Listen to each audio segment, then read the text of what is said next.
Welcome back. Markets లో volatility కొనసాగుతోంది. సెన్సెక్స్ 135 పాయింట్లు, నిఫ్టీ 26 పాయింట్ల నష్టంతో 5486 దగ్గర ట్రేడ్ అవుతోంది నిఫ్టీ. అలాగే మార్కెట్ ట్రెండ్స్ పై ప్రస్తుతం మనతో మాట్లాడేందుకు అనలిస్ట్ డి ప్రసాద్ గారు టెలిఫోన్ లైన్ లో సిద్ధంగా ఉన్నారు. ప్రసాద్ గారు, గుడ్ ఆఫ్టర్నూన్. సో ఎటువంటి డైరెక్షన్స్ లో వెళ్తున్నాయనుకుంటున్నారు మార్కెట్స్? ప్రస్తుతం వోలటైలిటీ స్ట్రాంగ్ గా కనిపిస్తోంది. I think market 54-50 ఏరియా నుంచి బౌన్స్ బ్యాక్ అయింది. నిన్న కూడా ఒకసారి బౌన్స్ బ్యాక్ అయింది. అగైన్ కొంచెం 20-30 పాయింట్స్ కింద వెళ్ళాక ఇవాళ కూడా ఆ లెవెల్లో స్ట్రాంగ్ సపోర్ట్ వచ్చింది. మీద వెళ్ళేటప్పుడు మనం 53-50, 54-50 చాలా స్ట్రాంగ్ రెసిస్టెన్స్ ఏరియా ఉండేది బిఫోర్ 55 క్రాసెస్ 6300 వరకు వెళ్ళినప్పుడు. సో అగైన్ బాటమ్ కింద పడేటప్పుడు ఈ డిక్లైన్స్ ఒక స్ట్రాంగ్ ఇప్పుడు సపోర్ట్ ఏరియా అయిపోతుంది. సో ఈ లెవెల్లో కానీ మార్కెట్ మీద వెళ్ళడానికి కొంచెం బేస్ బిల్డింగ్ ఫార్మేషన్ కావాలి. సో ఇక్కడ నుంచి ఫ్రెష్ షార్ట్ పొజిషన్స్ చేయకూడదు, కానీ long positions initially I think intraday trading వ్యూతోనే చేయాలి. ఇక్కడ కొంచెం బేస్ బిల్డింగ్ అయ్యి ఏదైనా గవర్నమెంట్ నుంచి గవర్నెన్స్ గురించి ఏదైనా పాజిటివ్ ఫీడ్బ్యాక్ వచ్చి బడ్జెట్ సెషన్ గురించి క్లారిటీ వస్తే ఇలాంటి 1 or 2 పాజిటివ్ న్యూస్ లో వస్తే మార్కెట్ ఇక్కడ నుంచి బెటర్ అవ్వచ్చు. సో ఏమైనా లాంగ్ పొజిషన్స్ సజెస్ట్ చేస్తారా మీరు? Long positions sir banking sector లోనే కొన్ని అపార్చునిటీస్ కనబడుతున్నాయి. IDBI 144, ICICI bank 1035, state bank 2650. Because ఈ లెవెల్స్ లో చాలా స్ట్రాంగ్ బయింగ్ వచ్చింది ఈ మూడు కౌంటర్ లో. ప్లస్ ఈ పూర్తి హోల్ ర్యాలీని ఆటో ఇంకా బ్యాంకింగ్ గా లీడ్ చేస్తాయి. సో ఈ సెక్టర్ ఏదైనా బిగ్ రికవరీ రావాలంటే బ్యాంకింగ్ ఆ సెక్టర్ ఉంది. బికాస్ మిగతా ఫార్మా, ఐటీ ఇంకా వీటిల్లో మార్కెట్ మీద తీసుకెళ్లే కెపాసిటీ లేదు. అట్ ద బెస్ట్ వాళ్ళు సపోర్ట్ చేయగలరు, కానీ big positive move I think banking లోనే రావచ్చు. కానీ అది 2 ఎర్లీ ఇండికేషన్స్. బిగ్ వే లో కమిట్ చేయలేము, కానీ స్మాల్ ట్రేడింగ్ పొజిషన్ బిల్డ్ చేసుకోవచ్చు. ఇవాళ లోపు స్టాప్ లాస్ పెట్టుకుంది. ఓకే అండి, థ్యాంక్ యూ ప్రసాద్ గారు. నెక్స్ట్ కాలర్ గుంటూరు నుంచి వెంకటేశ్వర్లు లైన్ లో ఉన్నారు. వెంకటేశ్వర గారు, నమస్తే అండి. నమస్తే అండి. సార్, ధనలక్ష్మి బ్యాంకు చెంబల ఫెర్టిలైజర్ ఈ స్టాక్స్ రికమెండ్ చేస్తారా? ఏ రేట్ లో బై చేసుకోవచ్చు? ట్రేడింగ్ కోసం, ఇన్వెస్ట్మెంట్ కోసం అండి? చెంబల ఫెర్టిలైజర్ అయితే ట్రేడింగ్ అండి, ధనలక్ష్మి బ్యాంక్ అయితే లాంగ్ టర్మ్ కోసం సార్. ఓకే. లాంగ్ టర్మ్ దృష్టిలో చూస్తే కనుక ధనలక్ష్మి బ్యాంక్ 90 రూపీస్ బాగానే ఉంటుందండి. కాకపోతే నా ఉద్దేశంలో లాంగ్ టర్మ్ లో అయితే PSC mid caps, for example UCO గానీ దేనా గానీ మంచి అట్రాక్టివ్ గా ఉంది. ఇవాళ కూడా చూసాము ఆంధ్ర బ్యాంక్ రిజల్ట్స్ కూడా బాగుంది. సెంట్రల్ బ్యాంక్ కూడా కొంచెం అద్భుతంగా ఇవాళ ట్రేడ్ అవుతుంది. ఈ స్టాక్స్ కూడా మీరు కన్సిడర్ చేస్తే బెటర్ అనిపిస్తుంది. అలాగే చంబల్ ఫెర్టిలైజర్ చూస్తే కనుక మంచి కరెక్షన్ కూడా రావడం జరిగింది. 60-65 రూపీస్ దగ్గర లాంగ్ టర్మ్ సపోర్ట్ ఉంది. బడ్జెట్ కూడా డెఫినెట్ గా ఫెర్టిలైజర్స్ ఒక ప్రయారిటీ ఇచ్చే అవకాశం ఉంది. సో లాంగ్ టర్మ్ కి డెఫినెట్ గా 60-65 రూపీస్ లో చంబల్ కూడా కొనొచ్చు. ఓకే అండి. నెక్స్ట్ కాలర్ రాము విజయవాడ నుంచి. రాము గారు, నమస్తే సార్. నమస్కారం సార్. నమస్తే. నమస్కారం సార్. నమస్తే అండి, చెప్పండి. బిర్లాస్ లోకి తీసుకొచ్చండి, మరియు వీడియోకాన్ ఉంది నా దగ్గర. వీడియోకాన్ తీసేసి స్టెర్లైట్ ఇండస్ట్రీస్ లోకి వెళ్ళమంటారు. ఈ 2 కావాలి సార్ సజెషన్. సో వీడియోకాన్ నుంచి స్టెర్లైట్ కు షిఫ్ట్ అవుదాం అనుకుంటున్నారు. అలాగే బిర్లాస్ లోక తాజా ఇన్వెస్ట్మెంట్. మీరు స్టెర్లైట్ లో అయితే షిఫ్ట్ కావచ్చండి. ఎందుకంటే కమాడిటీస్ స్టాక్స్ గమనిస్తే మాత్రం కమాడిటీస్ బాగా చాలా స్ట్రాంగ్ ఉన్నాయి. ఈవెన్ ఇప్పుడు ఇంత లాస్ట్ ఒక 1 మంత్ నుంచి మార్కెట్ పడుతున్నా కూడా కమాడిటీస్ ఎక్కువ కరెక్ట్ కాలేదు. కాబట్టి ఫ్యూచర్ లో కమాడిటీస్ ఇంకా రేట్లు ఇంటర్నేషనల్ మార్కెట్ లో స్ట్రాంగ్ ఉండే అవకాశం ఉంది. కాబట్టి కమాడిటీ స్టాక్స్ మీరు బై చేయొచ్చు. డెఫినెట్ గా మీరు కరెంట్ లెవెల్స్ లో అరౌండ్ ఇప్పుడు 166 ఆ రేల్ లో స్టెర్లైట్ ఉంది కాబట్టి 150-155 వచ్చినప్పుడు మీరు బై చేయొచ్చు. వీడియోకాన్ అయితే ఎగ్జిట్ కావడం చాలా వరకు బెటర్ అనిపిస్తుంది. ఇటువంటి మార్కెట్ లో వీడియోకాన్ కన్నా స్టెర్లైట్ బాగా పెరిగే అవకాశం ఉంది. బిర్లాస్ లోకా విషయానికి వస్తే ఇది ఇప్పుడు ఇమీడియట్ గా అయితే స్టాక్ అయితే పెరగకపోవచ్చు అండి. మీరు చాలా లాంగ్ టర్మ్ ఇన్వెస్ట్మెంట్ కోసం అయితే స్టాక్ తీసుకోవాలి. And even long term invest అయినా కూడా పెద్ద ఈ స్టాక్ లో అప్ మూవ్ అయితే నేను ఎక్స్పెక్ట్ చేయలేదు. దీనికన్నా బెటర్ వేరే స్టాక్ ని సెలెక్ట్ చేసుకోమని చెప్తానండి. నెక్స్ట్ కాలర్ తెనాలి నుంచి వెంకట్రావు. వెంకట్రావు గారు, నమస్తే సార్. చెప్పండి. వెంకట్రావు గారు, నమస్తే సార్. శేషు గారు, నమస్తే అండి, చెప్పండి. డిఎల్ఎఫ్ ఫీచర్ తీసుకున్నాను సార్. 2.56 తీసుకున్నాను సార్. ఓకే అండి. హోల్డ్ చేయమంటారా ఎలా? డిఎల్ఎఫ్ అయితే లాస్ట్ ఒక 2-3 ట్రేడింగ్ సెషన్ లో హెవీగా కరెక్ట్ అయిందండి. అయితే ఈ రోజు రిజల్ట్ కూడా ఉన్నాయి. అయితే లో నుంచి 210 నుంచి స్టాక్ బాగా 10 రూపీస్ దాకా రికవర్ అయింది. కాబట్టి 220 పైన సస్టైన్ అయితే రిజల్ట్ వచ్చి కొంచెం రిజల్ట్ ఏమాత్రం కొంచెం బాగున్నా కూడా స్టాక్ 235 రూపీస్ దాకా పెరగడానికి అవకాశం ఉంది. అయితే మీరు తీసుకున్న 250 అనేది పెద్దగా రాకపోవచ్చు. అయితే 2-3 ట్రేడింగ్ సెషన్ లో మీరు ఆగితే అరౌండ్ 240-245 రూపీస్ దాకా రావచ్చు. అక్కడ మీరు ఎగ్జిట్ అయిపోయి మళ్ళీ లోయర్ లో బై చేసుకోండి. 245 దాకా రావచ్చు. ఒక రిజల్ట్ బాగుంటే మాత్రం ఈవెన్ 250 కూడా రావచ్చు. ఆ రిజల్ట్ మాత్రం అప్డేట్ చేయండి. నెక్స్ట్ కాలర్ చెన్నై నుంచి లావణ్య. హలో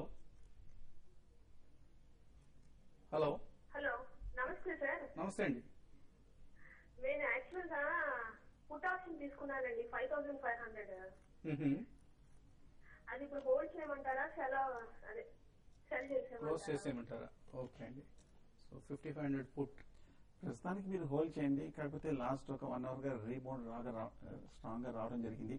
అలాగే యూరోపియన్ మార్కెట్స్ కూడా ఇంచుమించు ఫ్లాట్ నుంచి -0.5% వరకు పట్టడంతో ఇక్కడ కూడా మళ్ళీ కొంచెం కాషియస్ గా వచ్చింది. సో ప్రస్తుతానికి హోల్డ్ చేయండి. కానీ మార్కెట్ కనుక 5510 5500 పైన కనుక క్లోజ్ అవుతే కనుక మీ పుట్ ఆప్షన్ క్లోజ్ చేయండి. దాని కిందే కనుక వీక్ గా క్లోజ్ అవుతే కనుక put option 1 or 2 days continue చేయొచ్చు. ఓకే అండి. కాకినాడ నుంచి మోహన్ కృష్ణ లైన్ లో ఉన్నారు. మోహన్ కృష్ణ గారు నమస్తే. అదొక టెక్స్టైల్స్ డెల్టా కార్డ్స్ తీసుకొస్తున్నాం కరెంట్ ఈ రెండు షార్ట్ టర్మ్ కోసమా లాంగ్ టర్మ్ కోసం అండి? Short term short term trading ఆపర్చునిటీగా పొజిషనల్ కాల్స్ కావచ్చు. అలోక్ అలోక్ అయితే డెఫినెట్ గా తీసుకోవచ్చు అండి. 25 రూపీస్ దగ్గర చాలా స్ట్రాంగ్ సపోర్ట్ ఉంది. ఒకవేళ 24 బిలో వచ్చినా కూడా మళ్ళీ స్టాక్ ఇమీడియట్ గా 25 రూపీస్ పైన నిలబడుతుంది. కాబట్టి రిజల్ట్ కూడా చాలా బాగా ఇవ్వడం జరిగింది. కాబట్టి ఆ అలోక్ టెక్స్టైల్ మీరు ట్రేడింగ్ కోసం 1 month 1.5 month కోసం తీసుకుంటే 30-32 రూపీస్ దాకా పెరగవచ్చు. మార్కెట్ కండిషన్ వీక్ ఉన్నా కూడా పెరగడానికి ఛాన్సెస్ ఎక్కువ ఉన్నాయి. డెల్టా కార్పొరేషన్ మాత్రం కొంచెం ఆగండి. కొంచెం ఈ స్టాక్ లో ఇంకా కొంత డౌన్ సైడ్ రావడానికి అవకాశం ఉంది. అరౌండ్ 65 ఆ లెవెల్కి వచ్చినప్పుడు దీన్ని షార్ట్ టర్మ్ డెలివరీగా 65 వచ్చినప్పుడు తీసుకుని అయితే ఇంతకు ముందు లాగా కంటిన్యూస్ అప్ అండ్ ఉండకపోవచ్చు. మళ్ళీ 75-80 లెవెల్కి వచ్చినప్పుడు అమ్మేసేయండి. నెక్స్ట్ కాలర్ నాగేంద్రమణి హైదరాబాద్ నుంచి. హలో నమస్తే అండి. నమస్తే, చెప్పండి. హలో నమస్తే అండి. చెప్పండి హలో. చెప్పండి నాగేంద్రమణి గారు. నమస్తే అండి. లూపిన్ అండ్ ల్యాంకో ఇన్ఫ్రా ఈ రేట్ లూపిన్ ల్యాంక్ ఈ రేట్ లో పర్చేజ్ చేయించండి. ఓకే అండి. మీరు టీవీ వింటూ మాట్లాడుతున్నారండి. టీవీ వినకుండా క్వశ్చన్ మీద ఫోకస్ చేయండి. Lupin and Lanco infra. లూపిన్ మటుకు డెఫినెట్ గా స్ట్రాంగ్ కౌంటర్ అండి. నా ఉద్దేశంలో ఒక చిన్న డిప్ లో 400 రూపీస్ వస్తే కనుక లాంగ్ టర్మ్ కి డెఫినెట్ గా మీరు ఎవరి డిప్ లోనే బై చేయొచ్చు. ల్యాంకో ఇన్ఫ్రా చూస్తే కనుక 75 రూపీస్ నుంచి 45 రూపీస్ వరకు కరెక్షన్ రావడం జరిగింది. కొంచెం ట్రెండ్ వీక్ గా కనిపిస్తుంది. ఏమాత్రం 40 రూపీస్ దగ్గర నిలబడితే కనుక ల్యాంకో ఇన్ఫ్రా కూడా 40 రూపీస్ దగ్గర కన్సిడర్ చేయొచ్చు. ఓకే అండి. సో ఈ వీక్నెస్ లో రెండు స్టాక్స్ కూడా మీరు బై చేయొచ్చండి. రాజేష్ హైదరాబాద్ నుంచి నెక్స్ట్ కాలర్. హలో చెప్పండి రాజేష్. హలో నా పేరు రాజేష్ అండి.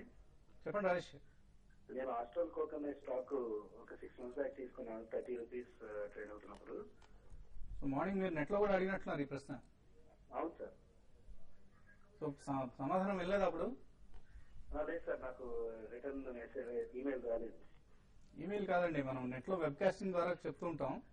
ఎనివే ఆస్ట్రల్ కోక్ అయితే ఇది పెన్నీ స్టాక్ అండి. ఈ కంపెనీ గురించి మనం చాలా సార్లు రిపీటెడ్ గా వార్న్ చేశాం, ఇందులో ఇన్వెస్ట్ చేయొద్దు అని. మీరు విన్నట్లేరు ఆ సలహాని. సో 30 రూపీస్ లో బై చేశారు. ఇప్పుడు 4 రూపాయల్లో ఉంది.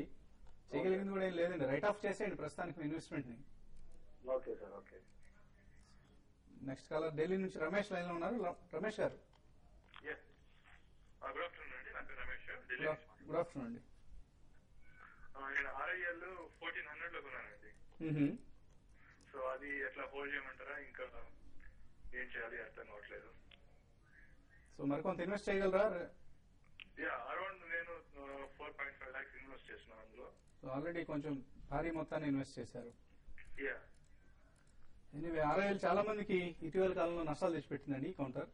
అండి ఇప్పుడు అయితే ఇక్కడ నుంచి స్టాక్ అయితే కొంత లాస్ట్ ట్రేడింగ్ సెషన్ లో కూడా చూస్తాం 52 వీక్ లో టచ్ అయ్యింది. అయితే కొంత ఈ స్టాక్ ఇక్కడ ఆగొచ్చండి. ఏదైనా కూడా మీకు స్టాక్ అయితే 900 బిలో వచ్చినప్పుడు మీరు ఫర్దర్ గా కావాలంటే ఇంకా యాడ్ చేసుకోమని చెప్తాను. అరౌండ్ 850 840 దగ్గర. అక్కడ నుంచి ఒకవేళ ఈవెన్ మార్కెట్ బేర్ మార్కెట్ అయినా కూడా పెద్దగా పడకపోవచ్చు అండి. అట్ ద సేమ్ టైం పెద్దగా పెరిగే అవకాశం కూడా ఉండదు. ఇంకోటి మీరు లాంగ్ టర్మ్ ఇంకా ఇన్వెస్ట్ చేయాలనుకుంటే మాత్రం దీనికన్నా ICICI బ్యాంక్ కానీ SBI లాంటిలో ఇన్వెస్ట్ చేయండి. రిటర్న్ అవి పెరిగినప్పుడు కొంత ఎక్కువ దీనికన్నా కంపేర్ చేసుకుంటే ఎక్కువ పెరిగే అవకాశం ఉంది. ఇదైతే మాత్రం ఒక trading range 100 rupees trading range లో నెక్స్ట్ 3 to 4 months 5 months కూడా ఉండే అవకాశం ఉంది. ఓకే అండి. లాస్ట్ కాలర్ ఒంగోలు నుంచి రాజశేఖర్ లైన్ లో ఉన్నారు. రాజశేఖర్ గారు హలో. నమస్తే సార్. నమస్తే అండి. సార్ నాది JSW ఎనర్జీ ఒకటి, JSW హోల్డింగ్స్ సార్. ఈ రెండు కొన్నారు? అవును సార్. JSW వచ్చి హోల్డింగ్స్ వచ్చి 720 యావరేజ్ ప్రైస్ అండి. JSW ఎనర్జీ ఏమో IPO లో తీసుకున్నాం సార్. 720 720 రూపాయల JSW. ఓకే అండి. మీరు చాలా తక్కువ లెవెల్స్ లోనే కొన్నారు. చాలా మంది 1900 2000 రేంజ్ లో కొన్నారు. సో ఎటువంటి సలహా ఇస్తున్నారు? జేఎస్డబ్ల్యూ ఎనర్జీ మటుకు డెఫినెట్ గా ఫండమెంటల్ గా మంచి స్టాక్ అండి. కాకపోతే లాస్ట్ 1 month గా కంటిన్యూస్ కరెక్షన్ మనం చూస్తున్నాము. ఈ లెవెల్ నుంచి చూస్తే కనుక పెద్ద డౌన్ సైడ్ రిస్క్ లేదు. మీడియం టర్మ్ కొంచెం ఓవర్ సోల్డ్ పొజిషన్ వచ్చింది కాబట్టి ప్రస్తుతం వెయిట్ చేయండి.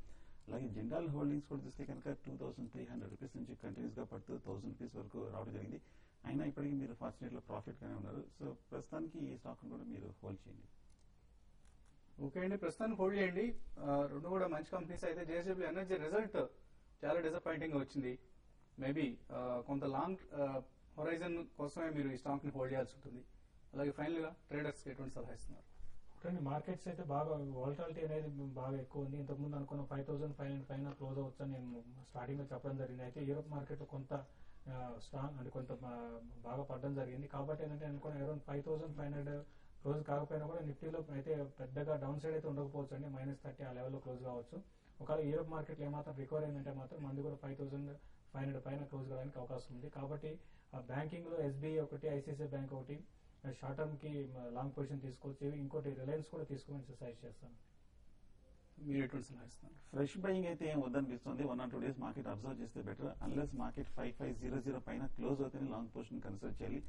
లేదంటే కనుక 5475 కింద కనుక కాసేపు ట్రేడ్ అవుతుంది కనుక ఇందాక చెప్పినట్టు ఇంట్రాడే ట్రేడర్స్ ఒక షార్ట్ పొజిషన్ తీసుకోవచ్చు. But as it is market ఇంకా కొంచెం సైడ్ వేస్ లో ఉంది. 5500 పైన క్లోజ్ అవుతుంది స్ట్రాంగ్. సో బ్యాంక్ స్టాక్స్ లో కూడా తిరిగి సెల్లింగ్ కనిపిస్తుంది. బ్యాంక్ నిఫ్టీ 50 పాయింట్ల నష్టంతో ట్రేడ్ అవుతుంది. సో తిరిగి సెల్లింగ్ ప్రెషర్ భారీగా కనిపిస్తుంది. సో ట్రేడర్స్ చాలా కాషియస్ గా ఉండాల్సిన టైం, ఎందుకంటే బోత్ వేస్ మార్కెట్ మూవ్ అవుతుంది. భారీ నష్టాలకు వెళ్ళటం, తిరిగి కొంత రికవర్ కావటం ఇలా కనిపిస్తుంది. ఇంట్రాడే ట్రెండ్ చాలా వోల్టైల్ గా ఉంది. ఇది వాటి బిజినెస్ లంచ్. మరి కాసేపట్లో TV5money.com లో ఆఫ్టర్నూన్ ట్రేడ్ ఈ కార్యక్రమం కలుగుతాం.